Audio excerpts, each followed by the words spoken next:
Hello everyone, my name is Jen and welcome to the Book Refuge, and today we will be recapping and discussing and comparing Outlander Season 8 Episode 9, Pharos.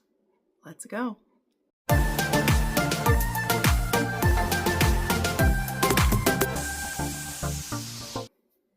All right, my friends. We are gonna get right into it, okay? With just one episode left of Outlander. Although we are hearing reports it is a 120-minute episode, so a double whammy as it's supposed to be. But I think we're headed for some heartbreak. And I'll be very intrigued to see if the show does some of what I'm suspecting they will, or if this will end with a fizzle rather than a bang. I don't know. I will say that I was pretty impressed with this episode, but it's also one of those things that as a book reader, we're really just holding on by the skin of our teeth and hoping they don't mess everything up too badly, right? Thank you for the reaction to my last recap. Definitely the comments were much kinder. But also, my recap for episode 7, as with a lot of people, it reached a much wider audience than is my normal crew here, which is beautiful. It's wonderful. I love all the more opinions and the people to speak about it with. And I know some people were tired of my diatribe at the beginning of the last episode, asking for decorum and, us to discuss kindly. And I will still put that disclaimer out. Again, as always, I won't be changing how I do things at my channel just because I have new people looking in on it. The reason why I've done this for so long and stayed so dedicated is because I found a groove that works for me. Just to remind people who are new to this, I have timestamps down below. So if you don't want to listen to this intro, or you just want to skip to the comparisons, you don't care about the recap or my commentary as we go through that, you can skip along to those. But I have a way that I do things here, and I'm going to keep doing them that way. One major correct the record, well, not a major, but to explain some things for people, I'm actually going to save that till after the recap because it goes into some of my theories for where the final episode is going to go. So if you want to hear those, it'll be after the recap. There was a lot of talking and a lot of explanations that were happening in this one. So again, we'll get right into it, but just wanted to welcome you here. So happy to have you. And, I think we might need a therapy session when this is all over. So let me know down below. I'm going to put a poll or, I'm going to put a poll somehow in my comments. Like, I don't know how we'll do it, but maybe we'll need to have a live show with me and some of my friends, if I can scrounge anyone up who's still watching, to discuss how we felt about this as a whole, just to like debrief and everything like that. But let's go ahead and get into this recap, and then I will have my correct the record, the comparison parts, and then a rating for the episode. But let's get in. So we start this off finding out where Lord John is, okay? So, oh, no. Even before that, we had something before the cold open that made me extremely nervous. I don't know about you. I do always look at the content warnings, being someone who, is a book reader first. My channel is all about romance when I'm not doing Outlander commentary. And trigger warnings are something we talk about a lot. I always try to mention them. So that is something I always keep an eye out for. Also, if you're a longtime viewer, if we get a little bit of a nudity warning or a sexual content warning, we know we're getting something in this one. And this one had a unaliving warning. Yes, I have to use that language for YouTube, don't mind me, but y'all know what I meant. And I had terror strike into my heart. I made a little note that I said, why is there a warning for this in this one? There is a point that we got to in the story that I was like, oh, it's going to be this person. But any else of you who had a moment where you thought it might be Lord John and we were going to have another Jane situation where William and Jamie show up too late, I had that. Now, that would have been so outside the realm of Lord John's character that I don't think they would have. But I don't know, man. They killed Fergus. Who's to say they wouldn't with John and have that be his sacrifice and then have it be too late? So I had a moment of absolute terror and I wrote it down. Why is there this warning here? I'll tell you in the episode where I suspected who it was actually going to be. And I was like, oh, it's going to be this person. But when I saw that and we see the state that John's in, and when he picked up the nail, I was literally like, no, they cannot have him slice his wrists with a rusty nail. That cannot be what's going to happen here. I was terrified for a minute because I have no trust in this show at all. Okay, I have no trust in them anymore. But this episode was written by Diana, and I just, I know that she said in interviews that they've changed some things after she saw them.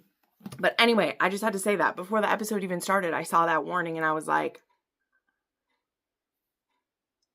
what are we doing here? And I think the other point to point out is that would have any of that type of death in here is not book accurate at all. So I had no idea who it would be, right? Whereas in a previous season, when there was the unalive yourself warning in the Jane episode, I knew that she was going to do that, right? You still hope against hope it's going to change, but why that warning was so terrifying is because we get past the point of the book for all of it. This whole episode is past the point of the book, though there are some references to things we know to be true. Most all of this episode, besides some dialogue, is past the point that we've seen, right? So, and especially because Diana wrote this, I'm like, oh my God, is that going to be the ending to one of these characters? But we don't know it. So anyway, I know, I just said I wouldn't spend that much time on it, but that just tells you how worried I was right at the start of this one that we were about to have another terrifying moment happen. Okay, but anyway, we have John waking up and he's chained in which I don't know how soon we know that it is the boathouse, but he's basically chained in a boathouse at a lighthouse. And we see Richardson come in.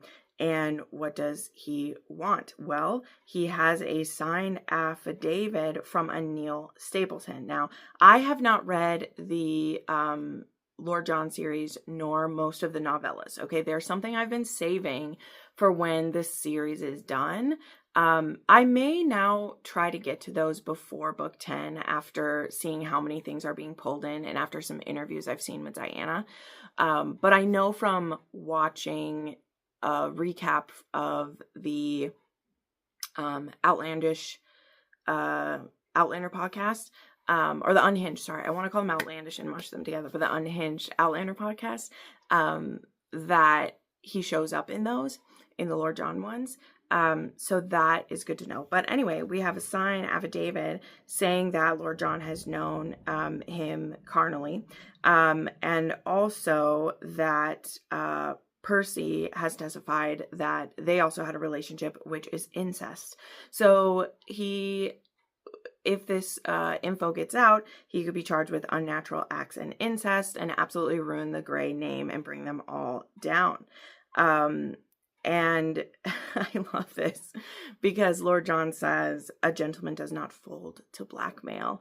And Richardson says, well, I find most of them do, which is very true. Lord John is a different kind of gentleman in many ways, I would say. So Richardson mentions that he has a list of people whose actions affect how this war goes.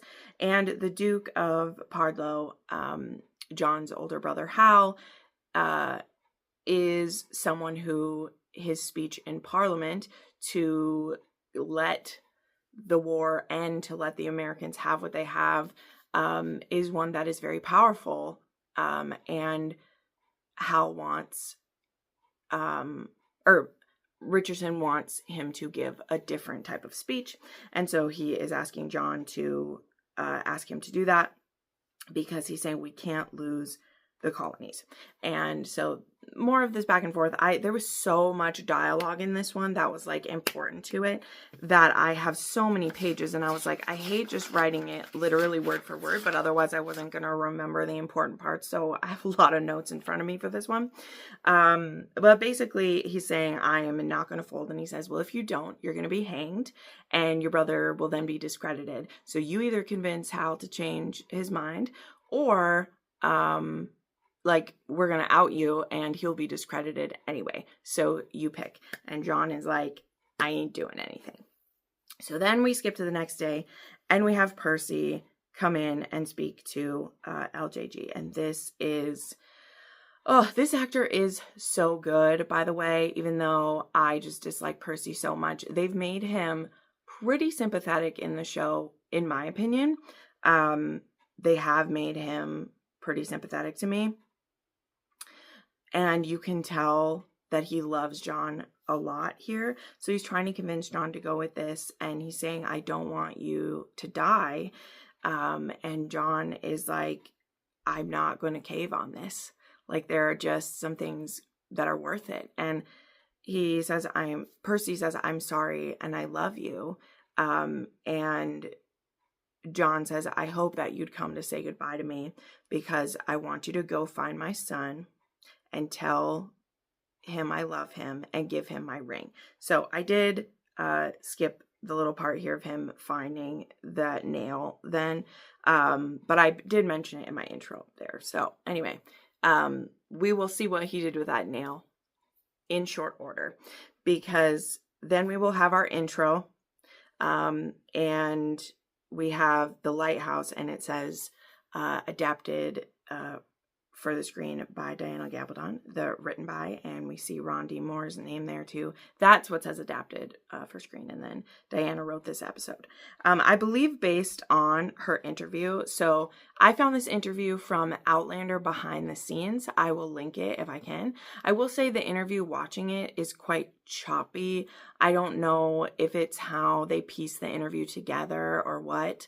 It was a bit distracting to watch it, I'm not gonna lie, but I was so thankful for the info that we got, because there was some things cleared up. Is like, I know that Diana's name was on these last 2 episodes, and she has said that this episode was pretty much all written by her, but in the final episode she was more on it as a gesture, she said. Like, that's how she says it, is that it was symbolic to have my name on the last episode of the show, but there was very little that was really taken from her, which honestly I hate to say, and we'll talk about that whenever we, when we go through that final episode.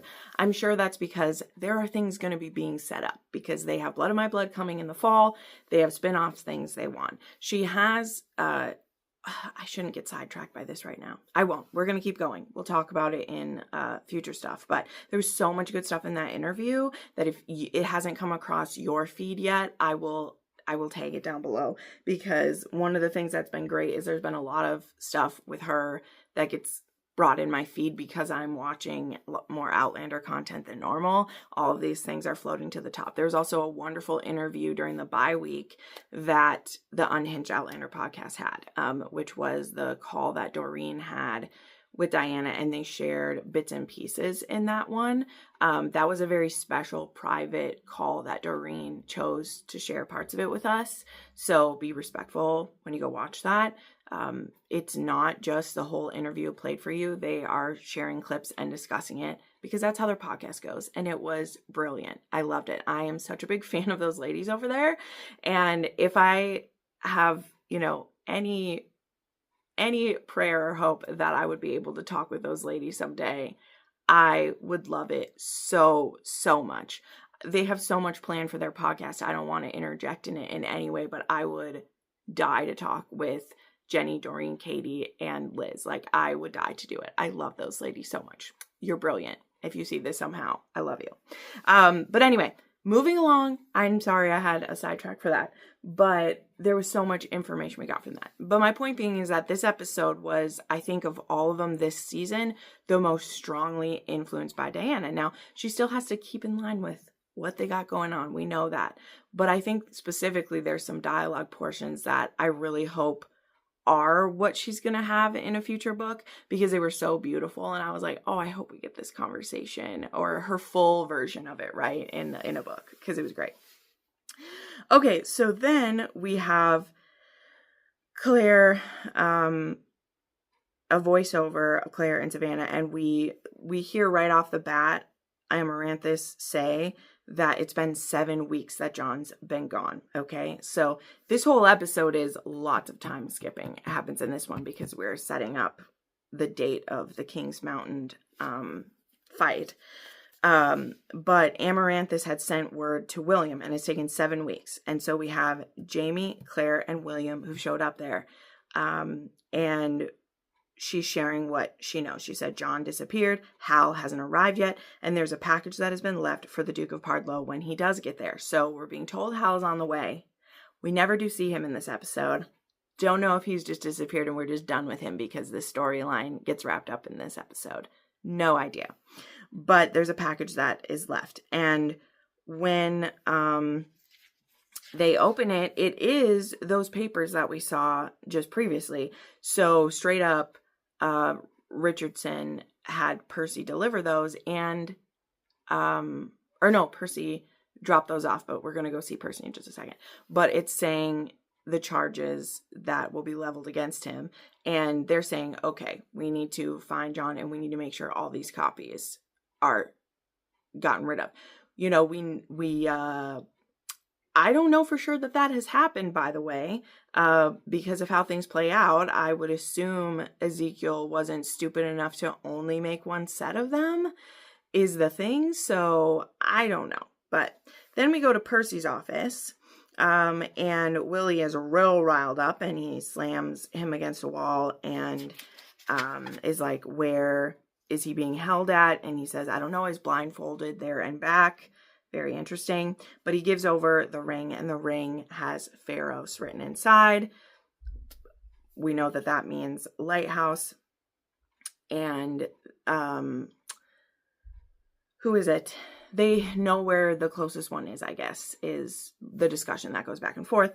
And Willie has a great line here that is like, if my father is too injured or he is found dead, there will be nowhere safe for you.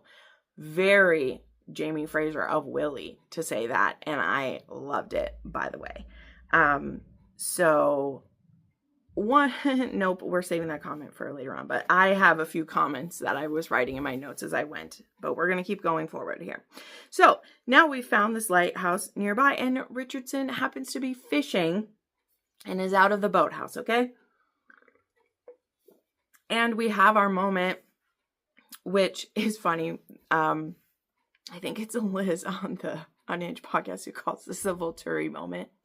But we have Willie and Jamie who very handily dispatch the men. Claire was left keeping an eye on Richardson while they went to do this, but they easily just take out these people in the boathouse, and we rescue John. But Claire is kept watching, keeping an eye on him. But they get in, they free John. There's a hug between Willie and John. Very sweet moment. But then we go back to Claire, and Claire pulls the gun on Richardson because he seemed to be going back, and he says her name, Mrs. Claire Fraser, and she says, yes, though I'm here about my previous husband today. Very good line. And she brings him at gunpoint to the lighthouse. Now, Jamie is supposed to be getting the boat ready, and they're checking to see if there was any other guards at all. And now we have a very long discussion where, again, I did not get every piece of this dialogue correct. I'm sure of that. And when we get to the what's different in the book from this, I will read what Richardson actually says. So I'm just going to do this exchange the best that I can. But then there'll be more. Okay, so first Claire is kind of confronting him about why he switched, because the first time that she met him, he was on the side of the Americans. And he says that well, he asked her, he's like, how do you feel about slavery? And she's like, I think it's awful. Did you think I would think anything less? She says, I think it's both morally and, she uses another word too, I didn't write down, I'm sorry, but she's like, did you expect me to say something else? And he says that his great-great-great-great-grandmother was a slave, and it's the revolution that is allowing slavery to flourish.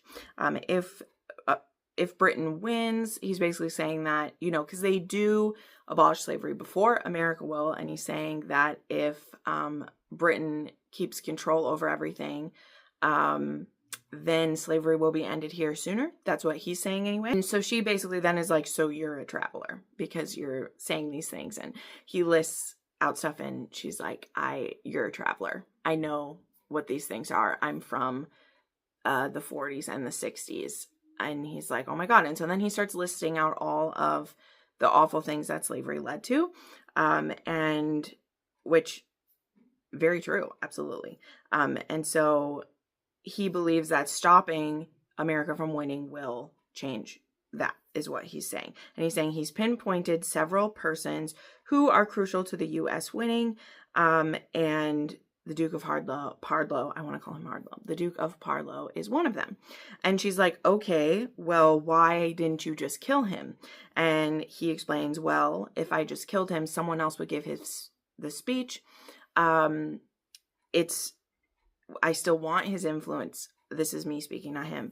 I just want him to give a different speech. And so this is the way I'm doing it. Claire admits that it's not possible to change history that way. She's tried twice. She tells him the 2 different times and he's like, well, that doesn't mean it won't work. And she says, and he's like, you do change history, da da da. And she uses the argument of like, I try to change my own history is what I'm doing. Just the small things that I'm doing. And there's the whole bigger debate of that. That's literally the whole debate of time travel as it is. Like, are you ever actually changing it? Or is it just happening the way it was supposed to, but you're a part of it? And, you know, like, anyway, that's the whole philosophy of time travel as it is anyway. But he says, well, what is our ability for if it's not to make the world a better place? He's still very passionate about this, right? And so Claire said, he's saying, let me go, let me do this. And I think this is interesting. And I don't think Claire is wrong for this feeling, because one of the things we have to remember, so there's 2 things I was thinking of when this was happening in the moment, and I've just been ruminating on more now since I took my notes when watching it, is that Jamie and Claire did a lot of bad things when they were trying to change history, right? They were not spotless in it, okay? Dougal died because of what Jamie was doing, right? Like these crazy things, like we've seen. But we've also seen how Gayless did it, where she went full on, I can kill everyone to do this type of thing. And so she's seen both sides of it. And so I think she just has so much compassion for him, you know, having heard what he's trying to change, which is something Claire wishes would be changed as well. You know, we've seen time and time again through the series how coming up against slavery specifically has turned her stomach, and she's had to just let it go because she would only cause harm to herself and her family were she to, you know, be a one-woman kamikaze effort against this. She wouldn't be able to do anything. But I still also think she has to be thinking a bit about Stephen Bonnet as well, where that was someone that Jamie had compassion on, and look at all the pain that letting him go led to. And he specifically is who I was thinking of when Claire's just like, promise me you won't hurt anyone to do it. When in truth, I don't know how she could just let him have that promise and believe it would be true, because truly you'd think the only way to do it would be to kill people to really change things. So I don't know. I don't know. But she asked him to give her word that he won't harm anyone and she'll let him go. And he makes the promise and she unlocks him. And when he's unlocking him, I'm like, what are you possibly going to say to to Willie and John about your reason for letting this guy go, that he was able to convince you with this. But luckily, we don't even have to have that conversation, because as soon as he's out of our eyesight, we hear a gunshot. And at first, again, remember what the warning was at the beginning? We had a unaliving warning, and I was like, did this man just unalive himself that quick? And I was like, no, that can't be it. And no, it was Lord John Bay, to borrow a phrase from my gals at the Unhinged podcast as well, because he shot him in the head. And I literally wrote, hooray for John, because okay, fair that he kills this guy who wanted to who carries his secret, by the way. That's the other thing too. Carries a secret that could harm his entire family, who kept him there, who, you know, was starving him and mistreating him. And good for Lord John. So I don't have any problem with this. And what's interesting is that it you know, Claire would have maybe let him go, but John is like, that was his justice to take, in my opinion. So I have no problem with it. All right. So now we go home for Lord John, and we have Jamie playing high and mighty, because remember, these two haven't spoken in 2 years. It's been 2 years since Jamie was thought dead. And Lord John has just had it. This whole episode of him was marvelous, by the way, because he is literally like, you forgive me. Okay. I don't forgive you for ignoring me for 2 effing years. Okay. He doesn't swear, but I'm thinking it. And he storms off. The man needs a damn drink. And so Claire says, the pride goeth before a fall to him. This is a beautiful exchange, by the way. And it very much feels like Diana quoting it. And I hope to God, this is one of the scenes, the next few scenes actually are like, I really hope they are in book 10. They feel like they should be to me. But Claire, let me say it again. Claire says, pride goeth before the fall. And Jamie says, don't quote the Bible at me, woman. Or Claire. He says Claire. He doesn't say Sassenach or woman. He says, don't quote the Bible at me, Claire. And she says, tell me you don't love that man, and I will never say his name again. And I just think it's beautiful, because what did John said the same, or not John, Jamie, their names get blurred together. Jamie said basically the same thing to William in the last episode, when William was bad-mouthing John, and he was like, don't say that. He's the best man I know. Jamie loves John, okay? He absolutely does. And when Claire says that, tell me you don't love that man and I'll never say his name again. And Jamie is like, fine. Like, brilliant. That is absolutely Jamie and Claire all the way to the core, and I love it. So he follows John to his study. And, you know, John's still very worn and everything. And Jamie says that he's sorry, and he says that he felt betrayed when he said that he'd lain with his wife. It wasn't just that he'd said that. It was when he'd said, you were both fucking me. I felt like it was a betrayal of our friendship. And John, being the brilliant man he is, says, I was trying to explain something to you that I'm using my words here. Again, he's like, I was trying to explain something that had no words to you, and you beat me half to death for it. And if you couldn't see that was me caring for you, maybe we're not friends. And whew, that is hitting you hard. And so there's nothing else Jamie can say here but what needs to be said. He said, I've wronged you, and I'm sorry. And he also says, when I saw you hugging Willie, I realized that, the best qualities in him, they're from you. And I know who shaped my son and the sacrifices that you made for him. And then this is John saying, they were not sacrifices to me. I've sacrificed much in my life, but Willie isn't one of those things. He's the greatest gift of my life, which is just beautiful. And Jamie's like ready to cry. And John is like, I owe you for this. And so he starts rolling up his sleeves, and Jamie's like, you owe me a beating, don't you? Which is just I'm sorry, it's so funny that Jamie even is like looking sad, because we've just literally seen like pirate Jamie come out of the water, and he's got the long hair look going, which is one of my favorites, by the way. I wish he had it more often. He's had his like tricorn on, just the baddest thing, and he literally looks like he's about 2 feet tall. Like, he doesn't, he's cute, but just his like, he's so shamed. And a beating from John would not be beating the shit out of him. It would be him being shamed, right? Like, think all the way back to the very like first time we see Jamie take a beating. It's not, he accepts it because it is like, well, he's taking it for Leary at the time, but he takes that beating because he's paying the price for something, not because he couldn't fight back. Anyway, that's not what's going to happen here, of course. But we see Jamie be like, I deserve a beating. And John is like, I think so. Sit down. We're going to play chess. Which is just beautiful, because again, Lord John doesn't want to beat anyone up. He just wants his friend back.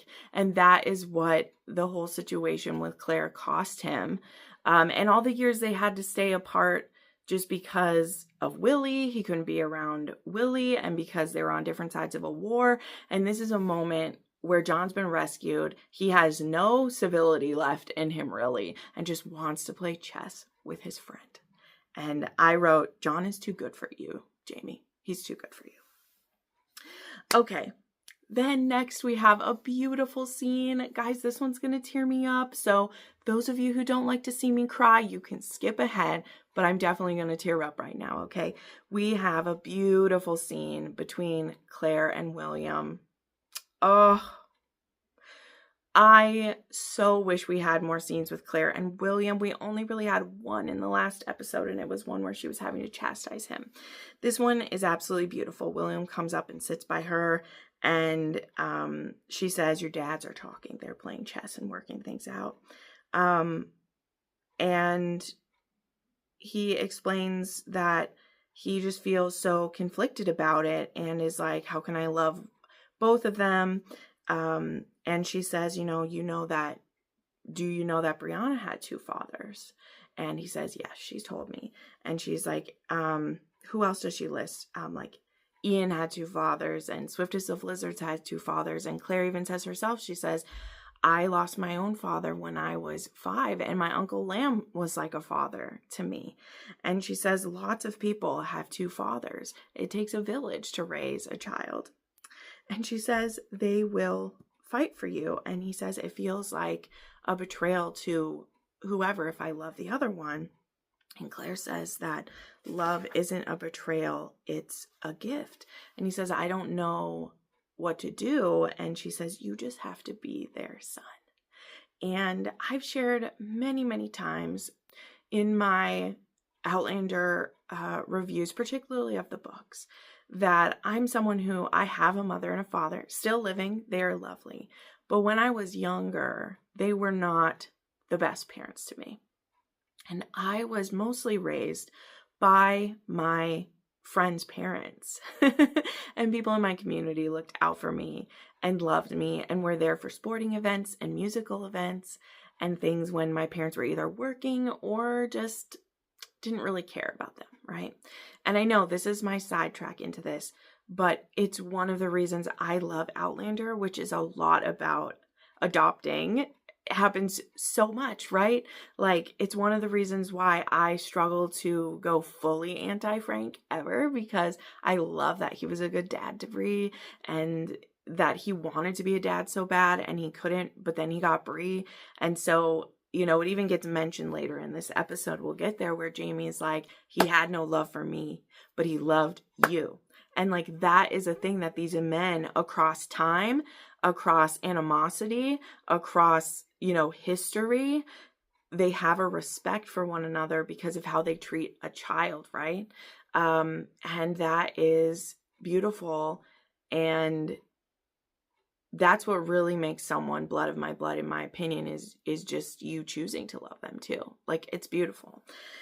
So anyway, I love this scene. So then we go to the gazebo and we're going to wrap up the Amaranthus storyline, which I tend to agree with many others who've said this. Why did we bring Amaranthus in this iteration of how the show went, with what we were going to do with her? I'm going to talk about the comparison stuff in a moment, but in the show, she does even less than she does in the books. I do think there is quite a purpose for her in the books more than in the show. But when you look at what her storyline in the show is now, when you look at it from when she showed up in the last episode of the last season to where she is here, we haven't had Hal show up. We've barely done anything with Ben. I guess maybe she was another point for Willie to grow up a bit, to have someone to show him being attached to that wasn't Jane. Now that they've made the decisions they've made about Jane, I don't know. Okay. And by the way, we still haven't brought up Jane to Willie, but whatever. But he basically breaks up with her here if they were ever fully together, which I think they were supposed to be. They were talking about getting married and having babies. But I really think, you know, he says, like, will you forgive me? And he even says, like, there's shades of gray to everything. And she says, do you love me? And he says, you don't want me to lie. I was like, way to be a man, Will. Like, truly, I was like, way to be a man. He's laying it down. Like, the man has had so many people lie to him. He's had his heart broken so many times. And he is just like, no, there's not going to be anything here. So what that's going to mean with Willie still, I have some guesses, but we're saving them till the end here for my guesses for what will happen in the final episode. But this scene was another, it has to come up. This was a box check here. We've wrapped up Amaranthus because, again, she doesn't do what she does in the book. So to me, it appears her story is done. Things are done here at the Grey household. Though they never say, like, well, is she going back to her family? Is she going to leave Trevor there to be the heir? Like, what's going on? We don't know. But we now have them leaving Savannah, and there is a beautiful scene, which obviously is a callback to not only season 3 at Hellwater when Jamie left, but to the fact that in the last episode, Willie said how he couldn't believe that he wouldn't look back at him. And so we have them riding away in the rain. And I will remind you, John is back in his red coat, by the way. So man, I guess, was gone for 7 weeks and is just going to be getting right back into it. He put on his red coat. Willie is not, though. And while Claire and Jamie are riding away, Jamie does look back at him, which was lovely to bookend that of, you know, Jamie said, I couldn't look back at you or I couldn't leave. And for him to be able to look back and it be kind of like, we're not just losing this relationship. Hopefully. Because again, we'll have some callbacks at the final thing. Because Claire also said something to Willie in the last episode that makes me nervous. Okay, but now we go back to the Ridge and time is a-flying because Bree has had Davy. We just are like, here's Davy, and he says his name at one point. I didn't write it down. I think he says it's David, Ian, Rod, or blah, blah, blah, whatever name we give him. We're just moving right along. Bree, I thought, was a pretty good ways along when they left because we were showing her bump through her clothes and everything. But they say Claire made it back in time. Which that's crazy because it was 7 weeks from the one. And then we know that trip back and forth takes a long time. So she must have just barely made it back for Davy to be born. And we don't see any of that. Davy's just here. Now we have Bree and Jamie talking. And Jamie says that he believes he's going to be killed at King's Mountain because of what her father said. And Bree is just like, just don't go. Just don't go then. If he says you die there, don't go. And he says, I have to go. I'm the one who's going to lead them and we will win the battle. The battle will be won if I bring all my men and I'm leading them the way they should be led. They'll win. even if I die. And that will mean that we're basically like free of the sin. It will be done if I go, and that will mean safety for all of you. Now, he doesn't bring up any of the things that would mean. Like, he's accepting this death pretty easily, and we now have the new baby. And again, there's so much prep that, and maybe again, this can still happen in the last episode, but this seemed the perfect time to say it to Bree right here now, is that if he dies, he wants all of his family to go back to the future. He wants them to do that. So it's very interesting to me there. But Bree just doesn't understand. She's like, I want my kids to know you, the way I didn't get to know you when I was growing up. And I don't want to just have to share memories with you. Like Davy will never know you. Jemmy and Amanda will have memories, but like Davy won't. That's me saying that, but that's the implication of all of this, is she's like, I want my kids to know you. And he makes a statement about Frank that man had no love for me, but he knew I would fight for you. Okay, so now we go back to John, and again, he's in his brilliant red coat, and he goes to confront Percy.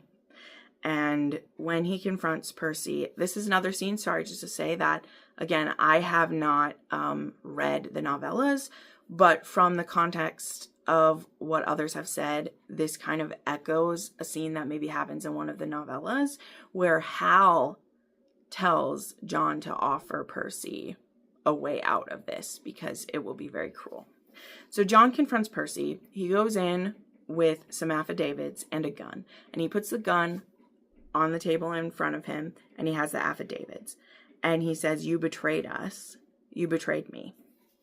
Richardson is dead, but in case, and this is why it's important, in case some of the documents that he said he had copies of, in case they spread, I demand that you sign this affidavit that you lied. And that way, if those surface, I will have proof that it was slanderous and that it was libel, or whatever word you want to use, because I'm not going to let this come for my family. So he says, sign this affidavit or I will kill you. And this was when I made the note in my notes. I was like, oh, duh, Percy's going to unalive himself. Maybe not with John's gun, but I was like, this is what the warning was for. I was like, John's not going to kill him. He's going to end himself with this. Especially, like, I was writing my notes, and then I wrote, oh, we still haven't had this happen yet. It's obviously not John now. It's going to be Percy. I mean, the only other person I think it could have been was like Amaranthus or something. I'm really glad that it wasn't her, even though I don't like her much. So he says, your signature on these papers or your blood, either way, you'll pay. And Percy is just like, I love you. He asks him a few things, and John is just like, you betrayed us. You betrayed me. This is it. This is done. Sign this. And he's like, what's going to happen to me? And he's like, well, I'm going to turn these in. So you're probably going to be arrested for it, which it is very scary, because by him turning it in, he was not necessarily going to be assumed that, because if he's saying that it was all a lie, he's not necessarily saying that he is, I don't want to say the word, but that he's gay, but they could, put him in jail for like perjury or for whatever, and it will probably be assumed that they'll think that he is as well. But he says, make your choice. And he signs it. And he asks him, will you ever forgive me, John? And John picks up the gun, puts it back in his waistband, and leaves. And as he's walking out, you hear the gunshot, and John stops, takes a breath, and says, may God have mercy on your soul. And then we go to our final little bit here. which is very interesting because it absolutely confirms. And having it be that Diana wrote this episode is what gets me so excited, because this is something that I'm so not taking like credit for this as a theory, because I absolutely think that many people think this, but I'll tell you my clear thoughts on it in a moment. But Claire is sitting in bed reading and writing. And Jamie's like, what are you doing? What are you sneaking away the day in here? Because it is daytime. It's not night before bed. She's up in her room writing. And Jamie's like, give it to me. And she's like, it's really cute scene because she's like trying to hide it. And he's like, give it to me. And he puts on his glasses and he starts reading. And it's the intro part of Outlander. The people disappear every day part that is quoted in the first episode, and that is in the first book, the first lines of it. And I just got chills everywhere. It's just beautiful. And he says, hell of a beginning. You writing your story? And she says, no, I'm writing our story. So very beautiful moment. And then, up on a hill, there arose such a clatter because we have Ben Cleveland arriving, saying that Ferguson is on the mountain, marching their way, and it's time to rally your men. We're going to King's Mountain. And there is more voiceover from Claire that is saying, fate is marched my beloved onward to his end. And that is the end of that episode, leading into, as it is said, our 2-hour finale. So, crazy. Now, I know at the beginning I said I was going to do the correct the record and the differences. I'm going to do the differences first since it's fresh, and then we'll do the correct the record and the rating part of it, because a lot of good stuff in here.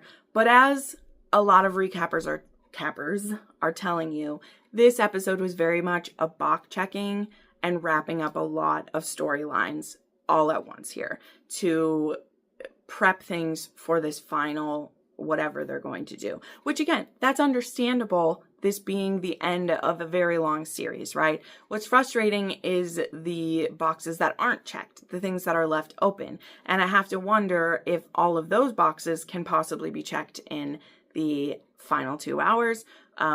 I'm assuming of which at least half of that, or maybe a full 60 minutes, has to be devoted to the fight that we're going to have and what's coming later. So how much of these boxes can even be checked? I don't know. But let's go over a few of the differences, okay? So, as has been mentioned before, we go all the way back to the beginning of this episode here, and we've talked about it in episode 8, because that is where these changes that I'm mentioning started with. William wasn't at the Ridge already. It's a bit confusing how it goes, but what happened is that back in Savannah, I think we're in Savannah there, or wherever we're at with it happening here. Yes, Amaranthus had left to go back to her father's shop, and she had left the baby behind with Hal, and William decides to go after her. And him choosing to go after her meant that he brought her back. But when he gets back, it says that, my lord, he went out before yesterday and he hasn't been back. And so we discover that in the time that William went to bring Amaranthus back, John had been kidnapped and Percy had been used as a lure, is what happened here. So that's kind of the difference, right? Is that William isn't at home when John is taken, but he's not on the Ridge or anything. He hasn't gone and had this heartfelt discussions with Jamie or any of that stuff. He's at home. He's just not at home. And so when he gets back, he discovers that he's gone. And so he tries to discover where he's went. So anyway, he's being kept in this, on a ship called the Palace. It's supposed to be Greek. I was trying to look it up. It means maiden, or it means spear wielder. There's a bunch of different things that it means, but he's not being kept at a lighthouse. He's being kept on this ship, and Richardson is moving it from port to port, so they're never in one place for too long. And it is in this section that Richardson kind of reveals some of his plan to Gray, and it's actually him. He says, one of my great-grandmothers was a slave. And Gray said, two of my great-grandfathers were Scotch. A man can't be responsible for his ancestry. So you think the sins of the father should be visited upon the children? And Gray sighed to him. He said, if they were, I should think humanity would have ceased to exist by now, pressed back into the earth by the accumulated weight of inherited evil. Very interesting statement to say. And it's this discussion he actually has with Gray. He said, or with John, he says, I asked how you felt about slavery. And he said, you were the governor of Jamaica, for God's sake. Surely you're well acquainted with it. And Gray said, I assume this is a rhetorical question, but if you insist, yes, I'm reasonably sure I know a great deal more about it than you. As to my feelings regarding slavery, I deplore it on both a philosophical and compassionate grounds.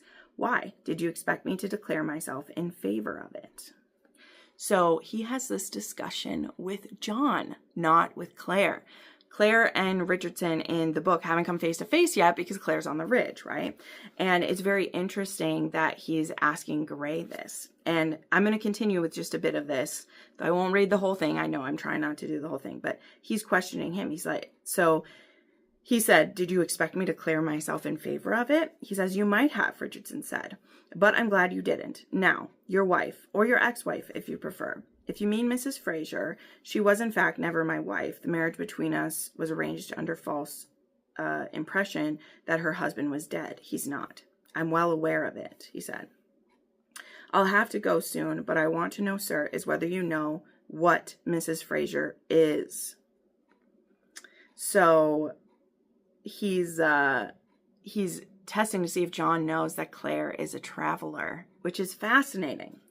And Gray is like, I realize that being struck over the head has somewhat impaired my thoughts, sir, but I have the strong impression that it's not I who am suffering from incoherence. What in the devil do you mean? I think you have a good idea what I mean, Colonel. She told you, didn't she? She's the most intemperate woman I've ever met in this century or any other. Gray started and cursed himself when he saw a look of satisfaction. What the devil did I just tell him? Yes, well then, I am also what Mrs. Fraser and her daughter and grandchild are. What? What the devil do you think they are, may I ask? People capable of moving from one period of time to another. Gray shut his eyes and waited a moment and then opened them. I'd hoped I was dreaming, but you're still here, I see. Is that brandy? If so, give me some. I'm not listening to this sort of thing sober. Okay, now I won't go through the whole thing. But the point is, Richardson thinks John knows that the Frasers can travel, okay? John does not know that. But all of those discussions that Richardson has with Claire, he actually has them with John. And John is like, this man is stark raving mad. But it's interesting to note that, you know, whether John believes him or not, Richardson outs Claire, Brianna, and them to John. And I truly wonder if that's going to come up later because John, anyway, we don't have time for it, but it's fascinating. And so he gets to the point that he says, I have a list of people that are pivotal in this. All the same things about the war. Again, that whole conversation he has with Claire, he basically has with John, but even more so. And then he's saying that I need your brother to do a different speech. And I'm going to do what I have to do to get your brother to change how he's doing it. Okay? So that is a big difference. Now, the other big difference here, again, he's on a boat instead of there. And John does a lot of thinking about Jamie and things in this one. And then we also have Percy coming to see him. And Percy, he begs Percy to go tell William. But even here too, he says, what the devil do you want, Perseverance? And he says, I wanted to say two things. First, I'm sorry. I'm truly sorry. John stared at him and then nodded. All right, I believe that too, for what it's worth, which is not all that much, as I'll likely be dead soon, but still. And the second, it's that I love you. And then Percy continues, I don't know. That's all I wanted, all I needed to say. John, have you anything to say to me? God, where do I start? He said. Or no, wait, there's one thing. Richardson doesn't allow me paper or ink. I'll try to toss a message on some passing boat below, but I can't write to anyone. I mean, farewell or what have you. If you could go to my house and tell my son that I love him. Please, he said gently. Each other's names, and he says goodbye. So he doesn't give him a ring, because again, he's not being kept by a lighthouse. So him writing Pharos on his ring wouldn't do anything there, but he does ask him to please tell my son I love him. Okay, so that's what happens there. Then William is still very much trying to find his father, and Percy does go to talk with William, and he says who he is. He says that I'm your father's stepbrother. Willie doesn't know this, apparently. He's never heard that before. Doesn't know that is a thing. And he straight up tells him he's on a boat called the Pharos. It's a Greek name of a god of some kind. Oh, here we go. Amaranthus knows, the god of battle. It would make sense that she knows that because she knows a lot of Greek words. So it's a ship that gets moved all the time. And there's something interesting that happens here, because Amaranthus offers him brandy, and then later on, he gets,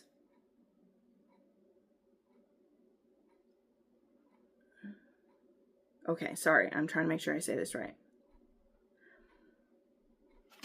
And then later on, he gets sick. So Percy isn't dead at the end of what we see him, but he's drank the brandy.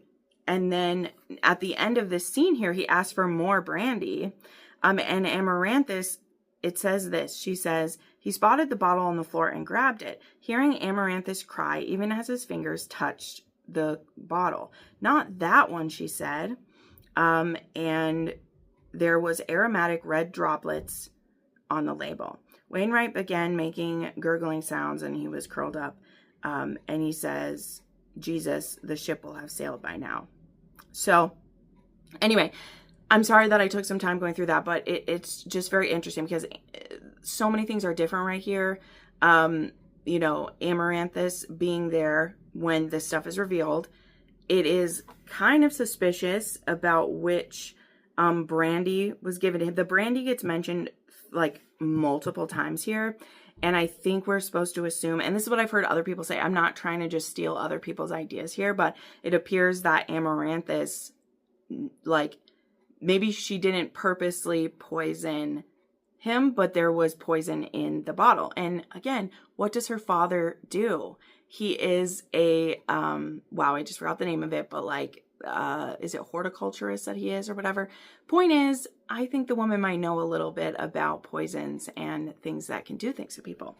And why would she want to poison this guy who's trying to share information about John? It's just very interesting. Okay.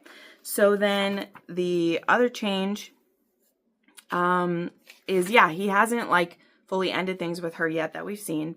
And then, the very end of this book, which we've talked about before in previous, is actually Willie showing up on the ridge. And the very last line of the book is, Sir, I need your help. And so it's like Willie has basically ridden nonstop. And in this part of the book too, Jamie has just, I mean, to tell you, he has just been through just recently the battle on King's Mountain. So he's not at his tippiest, toppiest shape at this point either.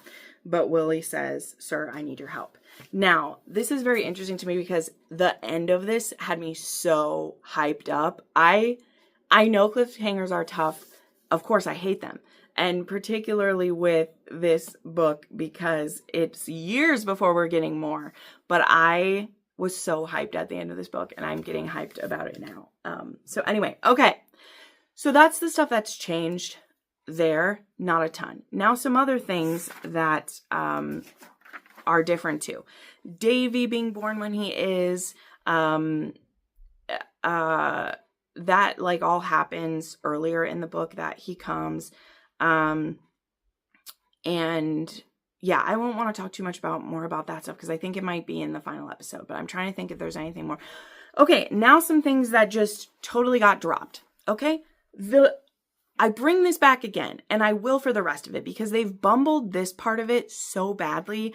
It pisses me off, and I there's no other way to say it. It absolutely enrages me, and I've tried to play it cool recently, but it pissed me off. Okay, what was Marcelly gonna do at the beginning of the last episode, right? The beautiful scene at the grave, which a lot of you loved. I loved it too, even if it had changed things up, okay? Marcelly was going to go accept the offer and get the money for the raising of Fergus's children. Now, it's been 7 weeks. They go to Savannah. We don't even check in on Marcelly, the new widow who has the, 4 children, soon to be 5, on her own. We don't even mention her. She doesn't even get, I just was over visiting Marcelly, blah, blah, blah. Or let's stop there before we head back to the ridge. We don't even mention it. Also, Percy has killed himself in the show. What about his whole storyline with the Comte de Saint-Germain? What are we doing with that? Okay, is nobody, for how much you riled everyone up by having Marcelly say she was going to accept that, and then it's been 7 weeks, we don't touch on it. Percy, who we don't, trust or we think is sketchy as fuck, he was handling all that stuff for her, and then we just dropped it. He just killed himself. I'm sorry. What the fuck did they just do with that? And I'm going to keep using the profanity because what the fuck? Okay. I'm so confused about that. One of my theories that I had, which of course that's totally fine. My theory wasn't right, but how I thought they could have made this work is that we see a scene of Marcelly going in to discuss it with him and saying, yes, I've decided to do this. And even though my husband wasn't quite so sure, I think it's what's best for our family now that he's dead. And maybe she sees a clue around his office about something. Maybe she sees the edge of the papers and sees what's going to happen. She knows who Lord John is. She's lived in the same effing house with him at different points. When they were staying there after everything that happened. Maybe they would still be staying there. Where did they rebuild? Are they staying in the same place? We've just completely dropped the storyline of our family who lives in the same effing city as John. And we just dropped it. And not only lives in the same city as John, because fine, whatever. But also she had affirmed that she was going to take the deal that Percy was offering. Okay. And during those whole 7 weeks, John's being held prisoner. So Percy would know. So, what did she decide to do? What happened with it? Where did that storyline go? It's just gone. Poof, just gone. We don't really see Bree and Roger at all. The baby just appeared. I get it. We're away with John for a lot of the time. There's just one clip of Fanny. We don't follow up on the fact that she was holding the fucking stone at the end. And we had skipped ahead in time there too. So she just never says what she saw. We're going to talk about the stone in a second, though. That's in my correct the record part. But what the hell are we doing there with that? We had a whole big to-do about that. You pissed off so many people with her going to accept this against his will, and then we didn't even follow it through. A way they could have gotten around this, again, I'm stealing this from the Unhinged Outlander podcast. One of the ladies brought up, what if Leary decided to go back to Scotland with the kids? Take the money, and I know she said she wanted to keep doing the printing press, but you didn't show us that. So her being a widow now on her own with the kids and being pregnant maybe it's not the safest time for her to do that. What if she went back to her mom in Scotland? That was actually a beautiful idea. Like, it really was. She has never seen her mother again since she left with Fergus. And now she has these children. That would have actually been beautiful, you know? I may have even shed a happy tear for Leary getting to see her daughter and the children again. I may have, okay? The woman was willing to make a deal with Claire so that Claire would go look after her daughter for her. Like, I would have loved that. So anyway, that absolutely pissed me off, had to be brought up. And that just pissed me off. So, okay, now let's do this bit of correct the record, because I know it was confusing in the show. I had multiple comments about it, and I know that I said it correctly, but I still want to correct the record to explain it to you guys. And I looked up where it happens in the book, and I'm going to compare it to how the show does it and what happened. So what am I talking about? I'm talking about how some people were confused, which again, totally understandable because they are not clear with it. So this isn't me saying, oh, you guys didn't figure it out. No, it was confusing. When Fanny, at the very last scene, is at the cairn for Jane, okay? The way you do that is, like, you say the little prayer and you add a stone to the cairn. She goes down to the little creek there and she picks up a rock, okay? And the rock starts buzzing and gets hot and it explodes, and she hears a buzzing in her head, okay?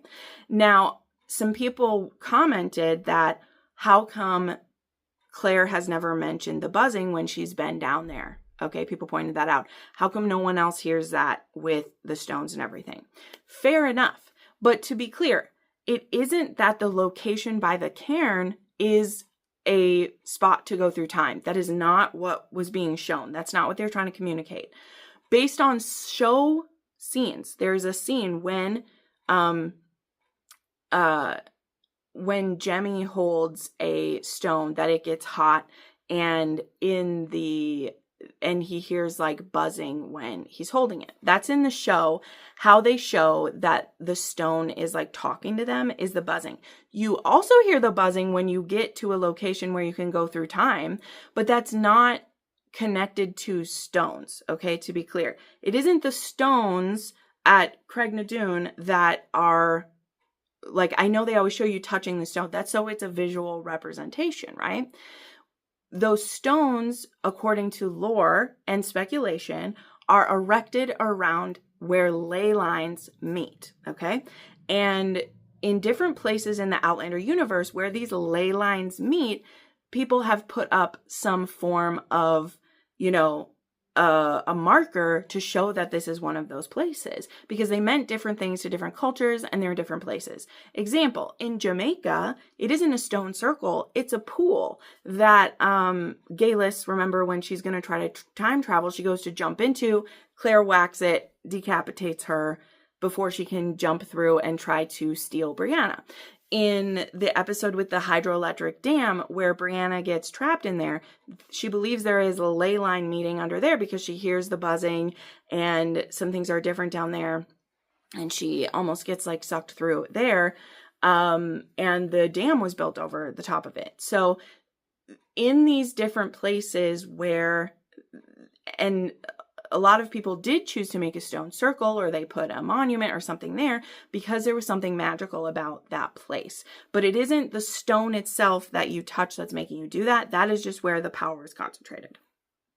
And the show shows the buzzing at those places, right? And the book does too. When you hear the voices, you hear the noises, and that's shown with like buzzes of hearing that, and that is a portal through time, right? Now, the stones, which are a tool that you can use to help you steer, to help make the passage safer. If you are a weaker traveler, you may need one. Stronger travelers may not need it the same way. This is all lore that's been picked up through time. Now, the show, to visually represent what we're seeing, when you hold a stone that is like uncut and not in a pure form, it can explode on you. And they represented that by having them hear a buzzing. And so the scene with Fanny picking up the stone, it gets hot and it explodes, and then she hears a buzzing. it's not because she's at a location where she's about to walk through a portal. So Claire would have never heard buzzing when she was down there. She wouldn't have heard anything unless she had picked up the same stone that she did, that Fanny did. And that's not what happens there, right? So it isn't inconsistent that Claire and Bree and them wouldn't hear anything at that spot, because it isn't a ley line spot where there are. There isn't a ley line spot by the ridge. There's one at Ocracoke in the United States, but that's in a different location than where they are. And that is the one that the natives used to come through. Remember that the group with, I can't remember his name, but the group from like in season 6 where the natives came through to try to change how things happened with the Native Americans. They came through in the US, and not all of them were successful. So the show, though I think they're inconsistent with having Fanny be a traveler, they're not being inconsistent with how the indication of travel is being shown. She picked up a raw gemstone, and because she thought it was a pretty rock that she wanted to add to the cairn for Jane, and it exploded and she heard the buzzing. That is the indication to us that she can travel. Okay, that's what it's supposed to be. They are cramming that into the story. It's something that's making us very angry. But them choosing to do that in the way that they're doing it isn't inconsistent with how they've laid it out in the show. They are echoing back to scenes before, where when travelers pick up stones, depending on how concentrated their travel power is, they'll hear different things or feel different things, right? Now, what I wanted to bring up, though, is that in the book, this scene happens with Jemmy at the end of Fiery Cross when he picks up an opal. He picks up the opal that had been given to Claire, or she found it. I can't remember how she got it, but it's the opal. And he's very little, and this is what happens. It's actually just after Ian gets back to them. He's just rescued them from like a wild boar, and he thinks it's just a pretty rock. And so it says this, she held out the opal, and Jemmy seized it with both hands, and he was plumping it down on his bottom to look at it. And so nothing happens immediately, like he's holding it for a little bit.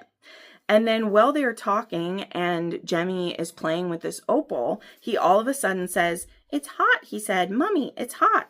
Brianna was already rising from her stool, a look of concern on her face. When I heard a noise, it was a high-pitched ringing sound, like the weird singing of a crystal goblet when you run your finger around the rim. Roger sat up, startled. He heard it as well.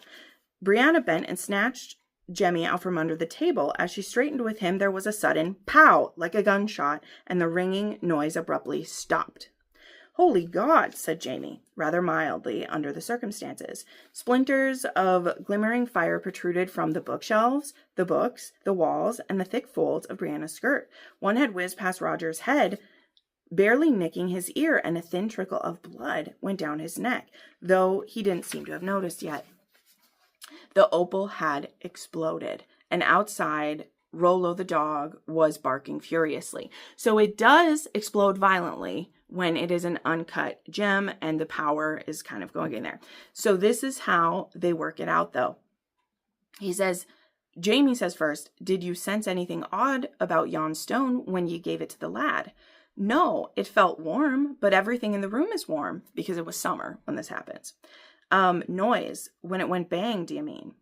Or it wasn't making that noise. "No, before that, I didn't hear anything." "I didn't hear anything. What does it sound like?" So Jamie didn't hear the ringing sound, okay? Which is how it's described in here. There was a ringing like your finger going around the rim of a glass. "A moment," he said to Jem. "Did you hear a noise before the bang?" Jemmy settled down from his fright, but was still crouched in his mother's lap with a thumb in his mouth. "And the stone Granny gave ye, was it hot?" Jemmy cast a glance around, an accusation at me, and then nodded, and I felt a small bit of guilt. "My God, those things are sharp as broken glass." "Well, they are broken glass," said Brianna. "Glass? Do you mean it wasn't a real opal?" "Well, sure it is, but opals are glass. Really hard volcanic glass. Gemstones are gemstones because they blah, blah, blah." She explains gemstones. Usually would break it if you hit it with a hammer, but I've never seen one do that. "Put it in your hand, Sassenach. Does it feel warm to you?" Okay, so we're going to go through everybody and I'll wrap this up. I'm sorry, but I just think it's interesting because I think a lot of people forgot about this scene, and me too, because I wanted to see how accurate the show was representing what happens with the stone. And in my opinion, again, though I don't like that Fanny is the one that is having this reaction happen, it is an indicator of a traveler and doesn't mean that there's a stone circle nearby that everyone should be hearing all the time. This reaction only happens when a strong traveler particularly holds the stone for a long amount of time and it heats up and then does that. So yes, it's not really hot. It's about skim temperature. It feels cool to me, Jamie said. Give it to Ian. I transferred a bit of opal to Ian, who put his palm out. It feels cool, he says, like a bit of glass. So a bit more experimentation established that the stone felt warm, but not strikingly so. Sorry, I shouldn't add in words. To Brianna, Roger, and I, but not to Jamie or Ian. By this time, the wax had melted off the blah, blah, blah. They're talking here. So he is melting down the candle that has other stones in it, because that's where Jamie hides the gems in case any of them have to travel, or he needs to sell them to buy stuff for the farm. That is how he's doing things. So he says, do you like these? He's talking to Jemmy. And so he hands a stone towards him. He says, it's hot. Hot? Well, I do hope not. Put it in your hand. It's a pretty rock. Is it hot? Brianna asked. Yes, hot, he said, holding it against his stomach. Let Mama see. With difficulty, Brianna succeeded in getting her fingers around the rock. It's warm, she said, like a piece of the opal, but not way hot. If it gets way hot, you drop it really fast, she says, okay?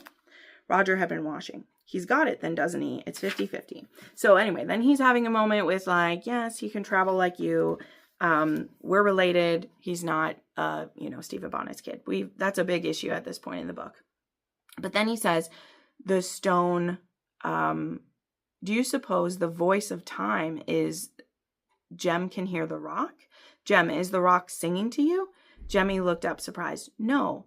But then he said, yes, you sing, Daddy. So that's with an emerald. I don't know any rock songs, he said, unless you count the Beatles. It's not, I couldn't really say I hear anything, and yet, here, you try.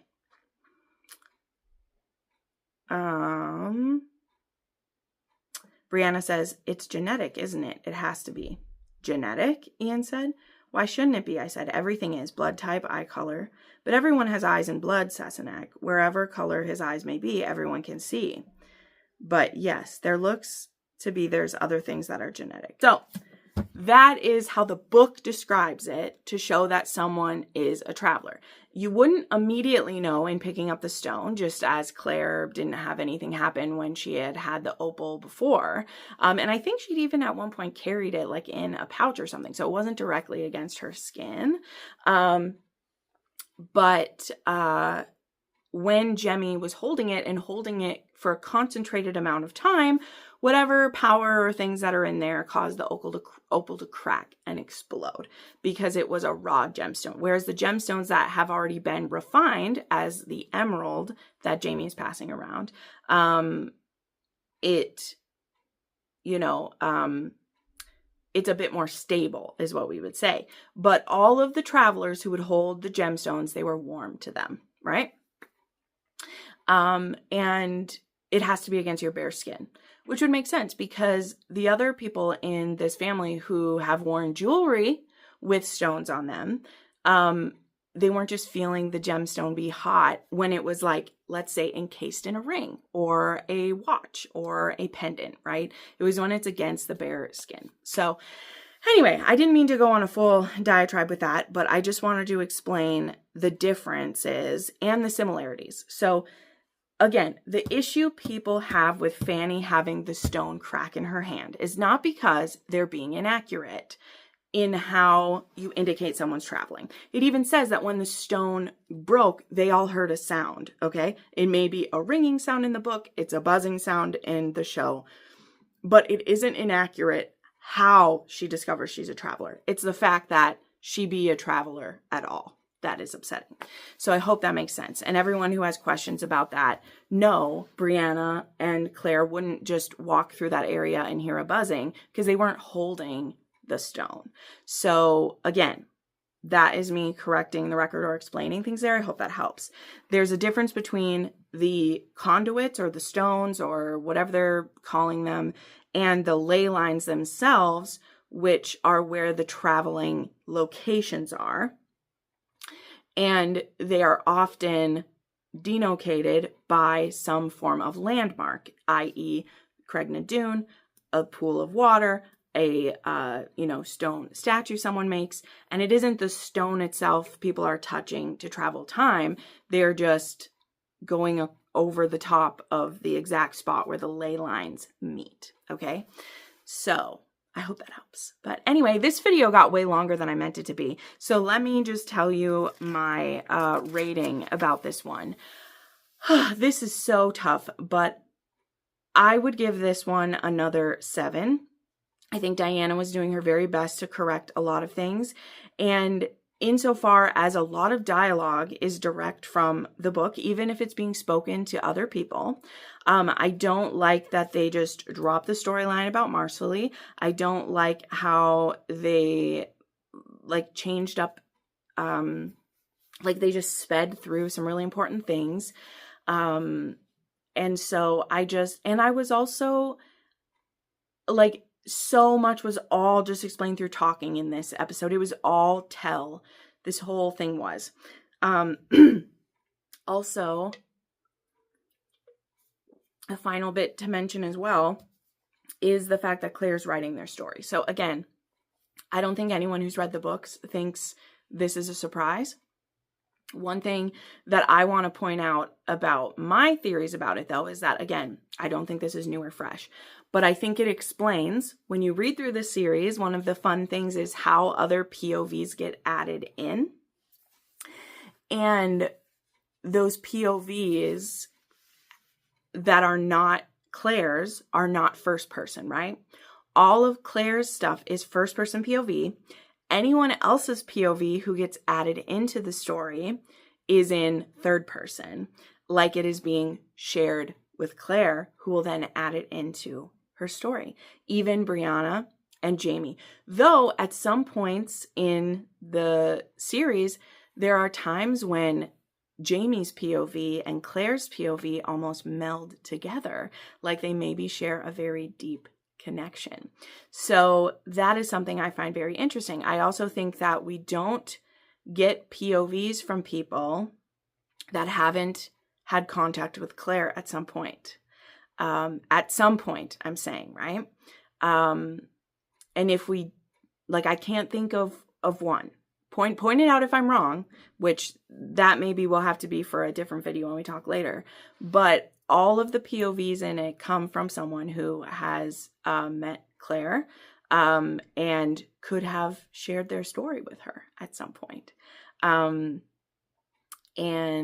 I just think that's fascinating how, if this is really her having written the whole thing, she will eventually add other people's pieces into it when they are relevant to the story.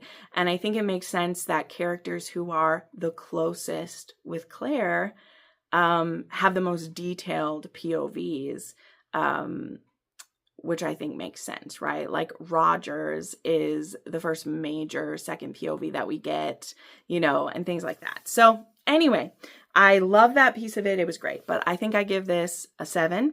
And my guesses for the final episode. A lot of people are saying they think Jamie will die on King's Mountain. Now, in an interview with Diana, according to, which again, that is not book accurate. I'll just tell you, it is not book accurate that Jamie, let's say, stayed dead, right? And there have been many hints through it that she will use her magic has been stronger. That was the whole purpose of the storyline with the baby, though. And I mean, I guess Faith is supposed to be adding to that mythos, that the traveling be possible, or not traveling, that the healing be possible, even if it's very dire. But Diana has said that Jamie never really dies in the book. It's just that Claire is able to use, more advanced medicine than she should be to be able to heal him and stuff. So we'll see. But yeah, it's so hard to predict what the final episode will be. I do think that Jamie will probably die, but she will save him. But a lot of people think he will be dead at the end of this. And maybe as in the dream sequence, as in the, I don't know. There's some people's guesses that are really, really good, but at this point, I just can't guess what where the show would go with it. I don't know. Maybe he dies and then we see Claire throw herself into rewriting their entire story together. From the very moment that, she went to Scotland with Frank. It would be very interesting to have that be why she is really fueled to rewrite their whole story, is if he was dead. But I just don't think that he is, because I think he's going to share his POVs with her and they will tell it together, So anyway, I really got to wrap up this episode. It's gone on far too long and I have other things to film today. So thank you so much for joining. Of course, let me know your thoughts. Be respectful. I love all of your thoughts in any way you want to tell them, but let's be respectful and kind to one another. So thank you so much for watching, my friends, and we will see you for the finale. Bye.